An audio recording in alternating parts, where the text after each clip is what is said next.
ওয়ালা তুখজিনা ইয়াওমাল কিয়ামাহ ইন্নাকা লা তুখলিফুল মিয়াদ।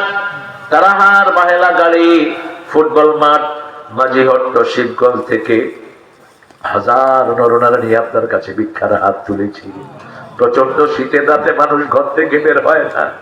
আমার প্রিয় কিশোর গুলো, আমার প্রিয় যুবক, আমার মুরব্বীরা সবকিছু উপেক্ষা করে তোমার কোরআনের বাগানে হাত পেতে বসে আছে।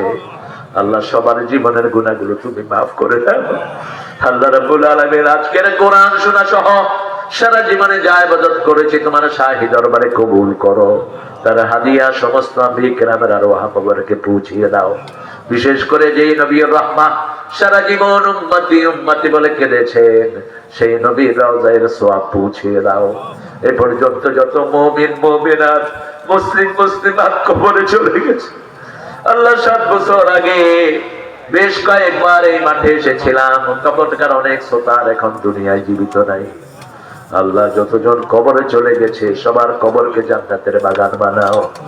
আল্লাহ যারা এই মাহফিলে আয়োজন যে সুন্দর যুবকগুলো করেছে সবগুলো যুবকের জীবনের গুনাহ তুমি মাফ করে দাও। আমাদের আজকের অতিথি রফিকুল ইসলাম খান ভাইকে তুমি কবুল করো। আব্দুল করিম মন্ডল, মোজাম্মেল হক আকন, আমাদের আমজাদ হোসেন আকবর আলী সাহেবকে তুমি কবুল করো। আমাদের প্রধান অতিথি অধ্যক্ষ মীর শাহে আলম ভাইকে তুমি কবুল করো। অধ্যক্ষ মাওলানা শাহাদাতুজ্জামান সাহেবকে কবুল করো। আমাদের প্রাক্তন চেয়ারম্যান আমাদের মকসুদ আজমি চাচাকে তুমি কবুল করো। আল্লাহ মকসুদ আজমিকে তুমি কবুল করো। দিনের শ্রেষ্ঠ দায়ী হিসাবে তাকে কবুল করে নাও। আল্লাহ বড় সুন্দর কথা সে বলে, সারা জাতির জন্য তাকে দায়ী হিসাবে কবুল করো।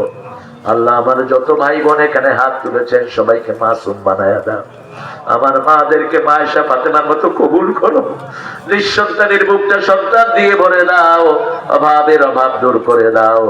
আল্লাহ মকসুদ সহ যত ছেলে বিদেশে থাকে সব প্রবাসীদেরকে সব বিপদ থেকে হেফাজত করো। তাদের কামাইয়ের যদি তুমি বরকত ঢেলে দাও। এই মাহফিল খানাকে কিয়ামত পর্যন্ত তুমি দায়েম ও কায়েম করে দিও। আল্লাহ রাব্বুল আলামিন জানি না কার জানাজার কাপড় দোকানে এসেছে, আল্লাহ কার জীবনের শেষ মুনাজাতে মুনাজাত জানি না। শাহাদাতের মওত আমাদের নসিব করে দিও। দেশনেত্রীর কবরকে জান্নাত বানায়া দিও।